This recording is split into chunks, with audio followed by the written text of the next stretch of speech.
Thinking of taking a Disney cruise but wondering what to do with all the sea days?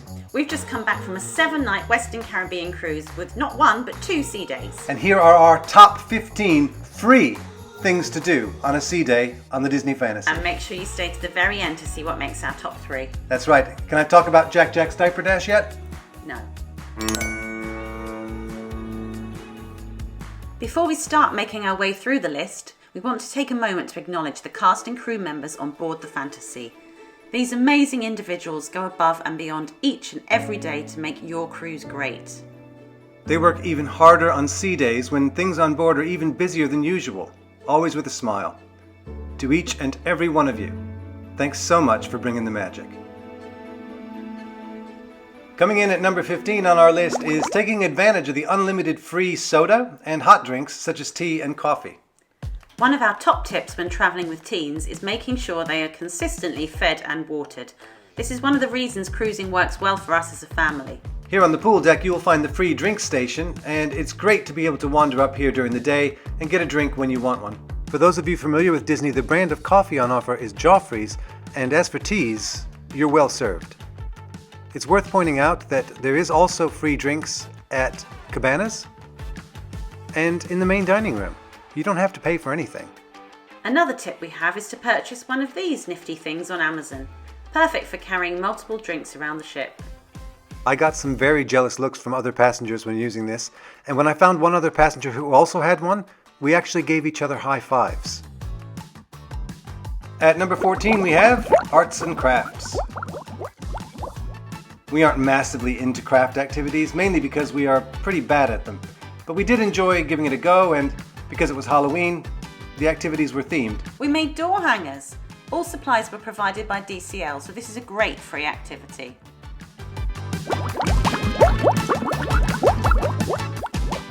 Taking the number 13 spot, we have the Promenade deck. It's always fun to walk around the Promenade deck on a sea day with the ocean all around you. DCL are great for having Promenade decks that go the whole way around the ship, although I believe it isn't the case on the Wish. Walking or jogging around the ship like this is a really good way to burn off the calories that you accumulate from Cabanas and all the free food on offer. As well as walking or jogging, you can relax on a steamer chair,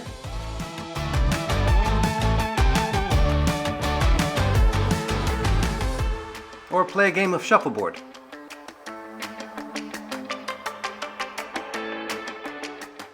Number 12 on our list is lunch in the main dining room. Something we do on at least one of the sea days is have lunch in the main dining room. With everyone on board and everyone up by the pool, the buffet cabanas and the quick service venues can get really crowded. Sea days are the perfect opportunity to take your time and enjoy the wonderful food and service in the main dining room.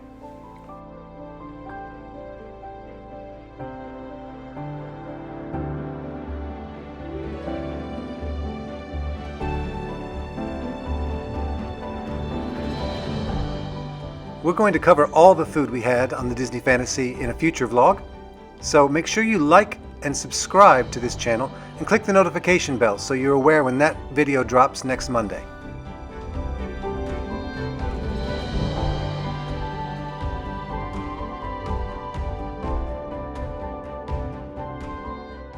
After lunch, we tend to go back to our stateroom for Mickey Premium bars, which you can order from room service.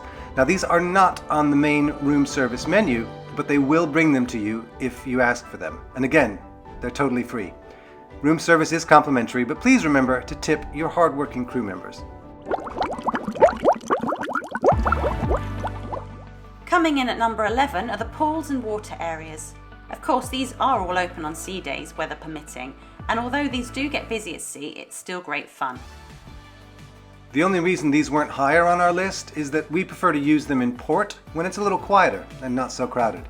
On a sea day, it can feel a little bit like you're in a bowl of human soup if you're in a pool with lots of other passengers. Now we're into our top 10 free things to do on a sea day on a Disney cruise, and we have mini golf. We love mini golf, and the theming here is second to none. I always seem to be winning right until the very end, when Tony usually ends up beating me on the last couple of holes. Which was the case on one of our sea days on our recent cruise. It may look easy, but this mini golf is quite difficult. Here's Beth showing some of her expertise. Come on, Beth. You can get it in there. Oh, keep trying. I don't know how many shots that was. Maybe 17. And there we go.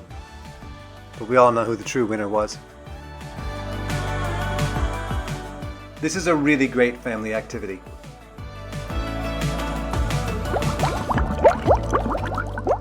Number 9 is silent discos. These cropped up several times during our 7-day cruise, usually separated into adult only or teen and children friendly silent discos. However, they did do at least one that was made available to everyone, which was great. No, no, no. Stick to the status quo. If you haven't done a silent disco before, we recommend it. We've done it on Disney and Celebrity, and they're really good fun.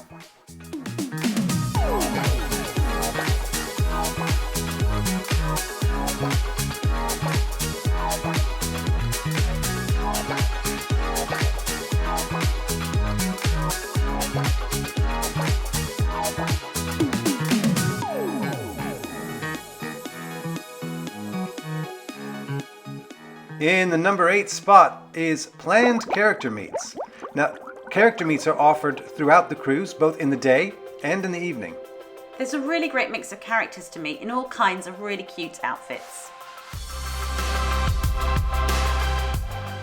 These planned character meets are always listed in the Navigator app, which you download before you cruise. And the timings are spaced out throughout the day.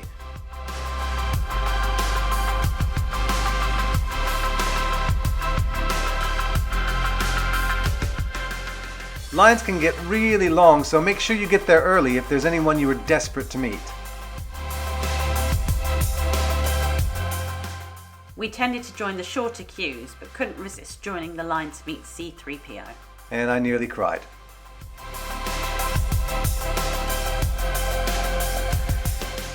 At number 7, we have impromptu character meets. These are really special because they can happen at any time when you least expect. We met Goofy on the Promenade deck, Donald on the way to dinner on formal night,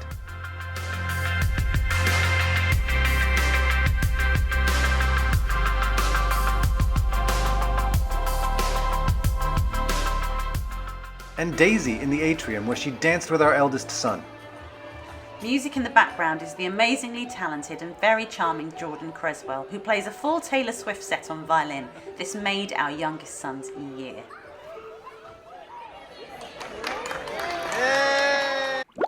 Sneaking into the number 6 spot is Learning to Juggle with Coney Island Chris.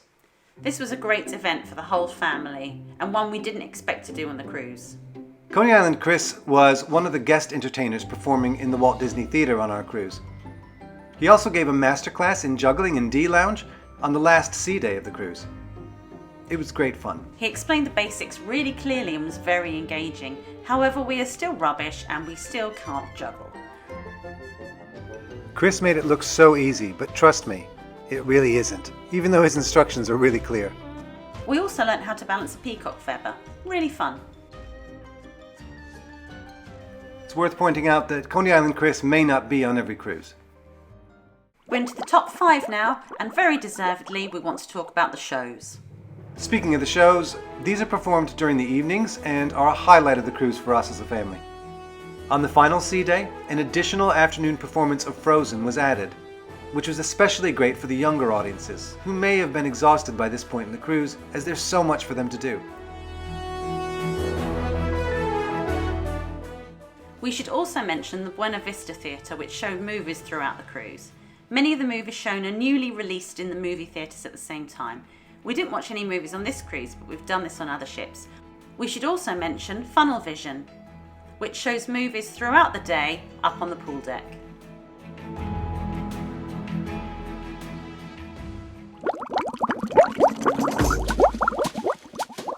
Number 4, Mickey's Midship Detective Agency. We had heard great things about this before our cruise, and I'm so glad we did it on our final sea day.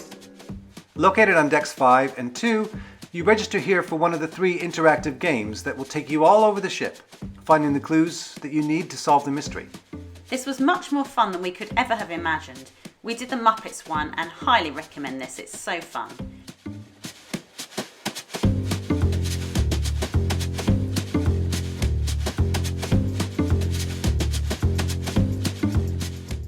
Be sure to leave enough time for it, as it takes a while to complete, as you are literally all over the ship.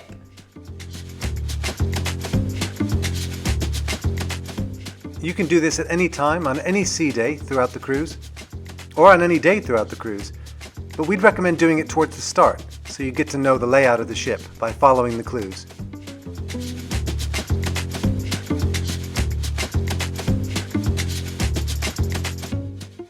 Top 3 now, and I'm still not seeing Jack's Diaper Dash. Oh, that means it's either in the second or first place. I wonder We'll what see. it's going to be. But here we go with the Aquaduck.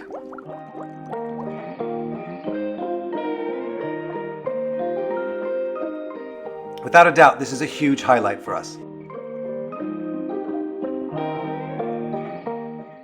Great fun during the day and even better at night when it's lit up.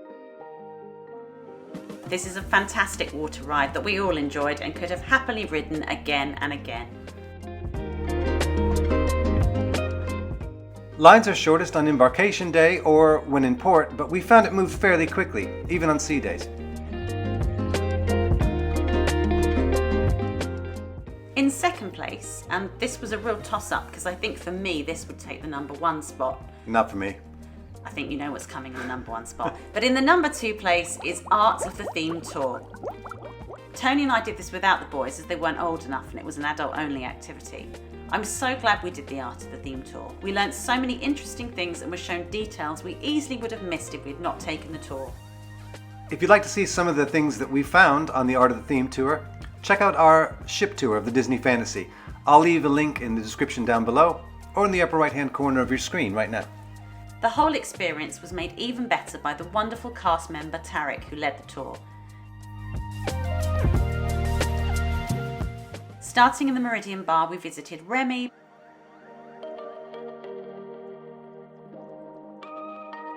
Palo,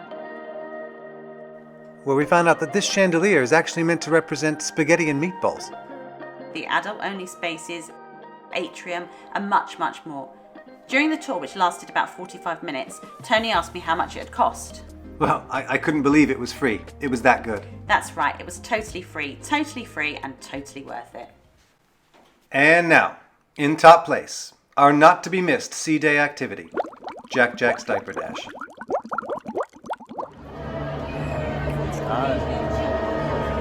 Because who doesn't enjoy seeing babies who are yet to take their first steps in a crawling race, battling it out to take the number 1 spot? So, with 21 minutes before race time, there's hardly anywhere to stand. It's even worse down below. But we found this, right by Bibbidi Bobbidi Boutique. Hello. We had a really great spot to watch Jack's Diaper Dash, and the anticipation kept building throughout the 20 to 30 minutes beforehand.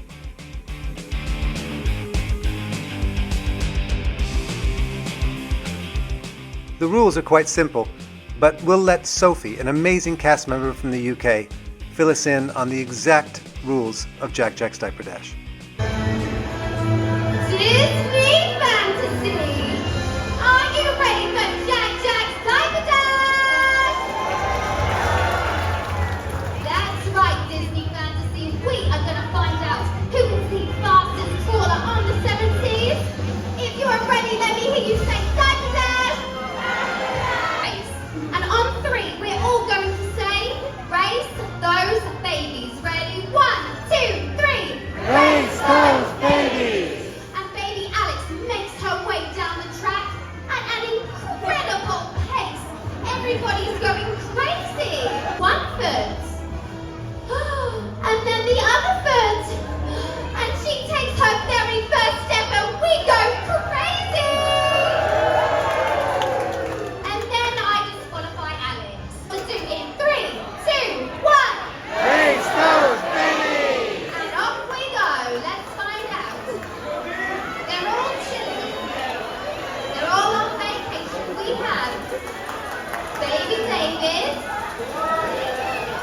David.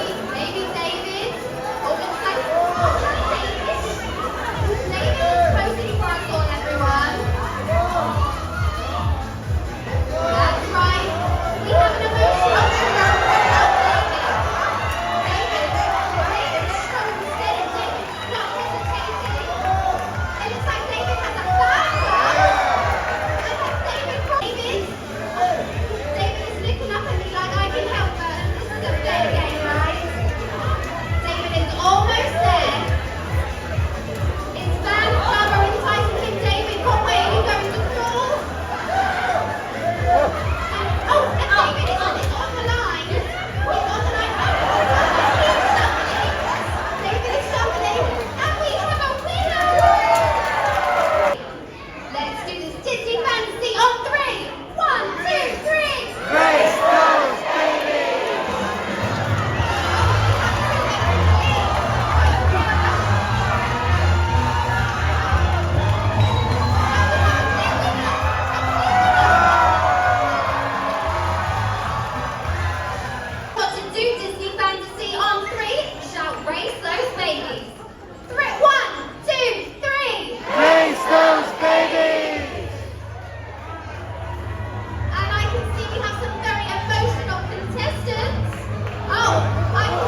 do on a sea day, you'll never run out of things to do on a Disney cruise. You can do as much or as little as you like.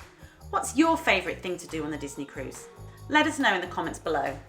One of my favorite things to do is eat. So in our next video, we're going to look at the food on board the Disney Fantasy, going from the main dining room to cabanas and everything in between. And if you don't want to miss that video, please subscribe and click that notification bell so you're made aware when it drops next Monday. You can also find us on Instagram at Travelling with Teens Official. If you're over there, please check us out. See you next time. time.